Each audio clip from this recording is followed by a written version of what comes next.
Cristiano Ronaldo earns $242 million a year, and football is no longer his biggest asset. I want you to sit with that for a second. $242 million per year. That's $663,000 every single day. $27,000 every single hour, whether he's sleeping, training, or sitting in an interview. But here's what the headline misses entirely. The money from football? That's almost secondary now. Because while the world was watching him score goals, he was quietly building something that will outlast every trophy, every record, and every jersey he ever wore.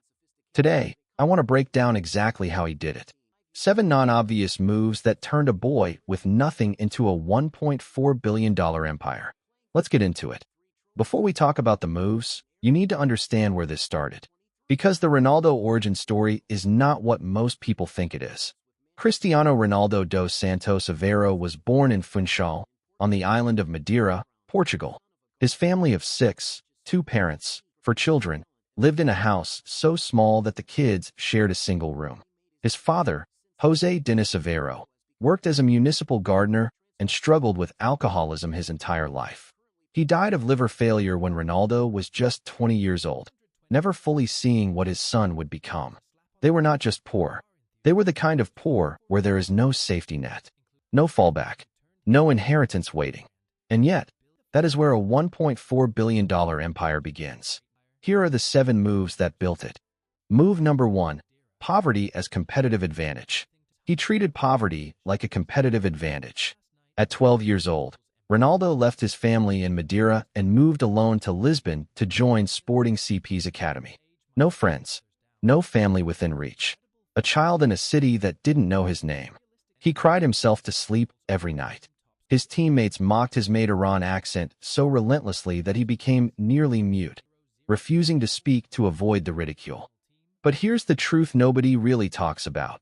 That experience forged something in him that money, coaching, and talent alone cannot create.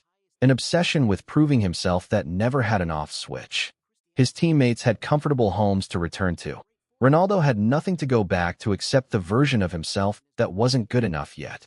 That gap, between where he came from and where he needed to go, became the engine that outlasted every rival. Hunger isn't just a metaphor. For Ronaldo, it was the strategy. Move number 2, the heart surgery nobody talks about. He turned a near-death moment into rocket fuel.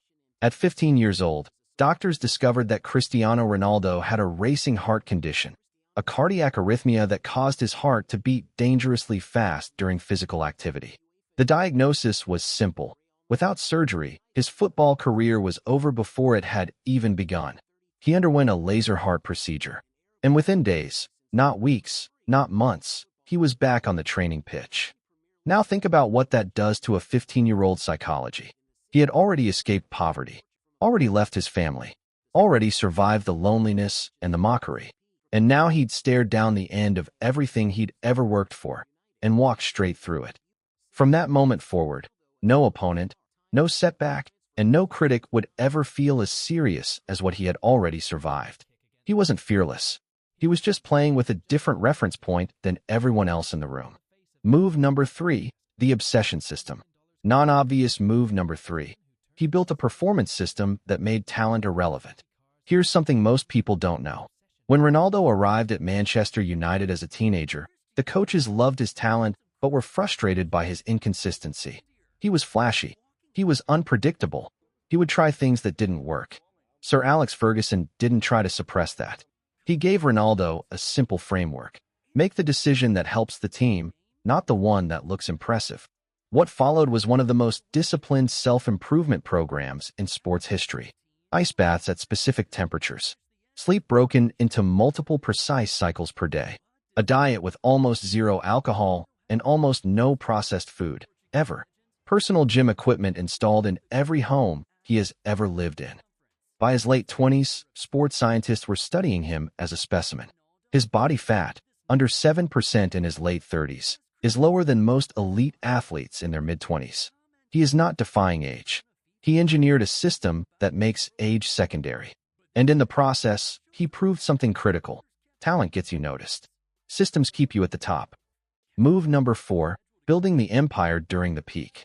He built the business empire while still playing simultaneously. This is where Ronaldo separated himself from almost every other athlete in history. Most athletes monetize after the career ends. The shoes, the book deals, the restaurant, it all comes at retirement. By then, the leverage is already gone. Ronaldo did it differently. While he was still the most watched footballer on the planet, he was running a parallel operation. The CR7 clothing line. 5 Pestana CR7 hotels in Lisbon, Madrid, New York, Marrakesh, and Funchal. The Insperia hair transplant clinics. The CR7 Crunch gyms. A fragrance line that generates tens of millions in annual revenue. He used his peak relevance, the moment when every camera in the world was already pointed at him, as the launchpad for every business that would outlast his playing days. The timing gap between building during peak and building after peak is worth, conservatively, hundreds of millions of dollars. Ronaldo understood this before almost any athlete of his generation.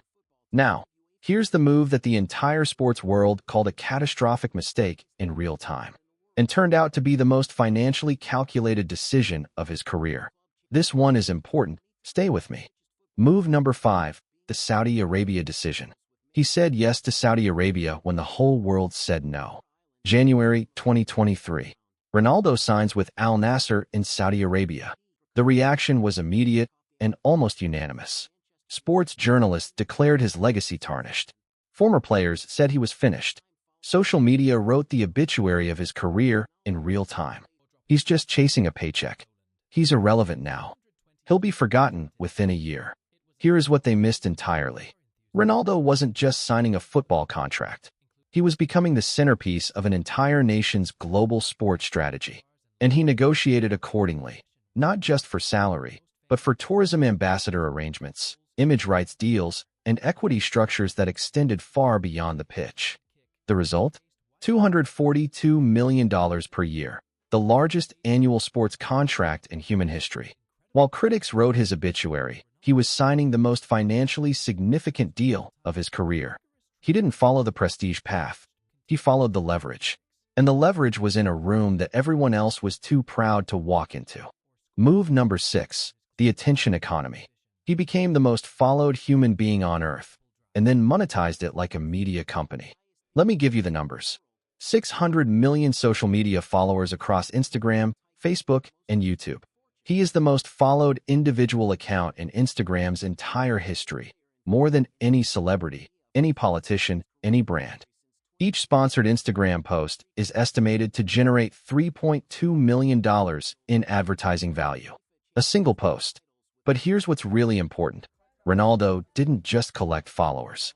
He understood, years before most athletes even had a social media strategy, that attention is the most valuable currency in the modern economy.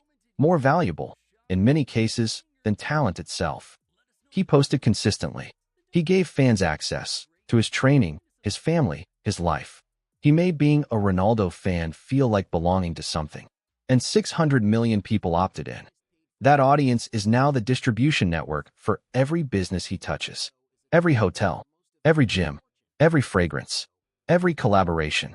He doesn't need advertising agencies. He is the advertising agency. Move number 7, becoming a media empire. He stopped being a brand and became a media company. In 2025, Ronaldo launched Marv, a film and entertainment studio, in partnership with British filmmaker Matthew Vaughn, the director behind Kingsman and Kick-Ass. Think about what that means. He is no longer just appearing in content. He is producing it, owning the intellectual property, building an entertainment business that has nothing to do with how fast he can run or how accurately he can strike a ball. This is the transition that almost no athlete has ever successfully made, from player to brand to media owner. It took Michael Jordan over a decade to do it with the Charlotte Hornets and his production company. Ronaldo is doing it while still actively playing. And in the process, he is building the infrastructure for a legacy that will still be generating revenue 50 years after his last professional match. Let me zoom out. Here is what Cristiano Ronaldo actually did. He turned poverty into an obsession that never switched off. He survived a heart condition at 15 and came back with a different relationship to fear than anyone around him. He built a performance system so precise that he's outperforming athletes half his age. He built the business empire during his peak, not after. He made the move everyone called a mistake and signed the largest sports contract in human history. He cornered the attention economy before any athlete in his generation understood what it was worth. And then he stopped being an athlete entirely and became a media company. That is not a football career. That is a $1.4 billion masterclass in playing a game that nobody else even knew was happening. If you want more breakdowns like this, subscribe. New story every week. We'll see you on the next one. Peace.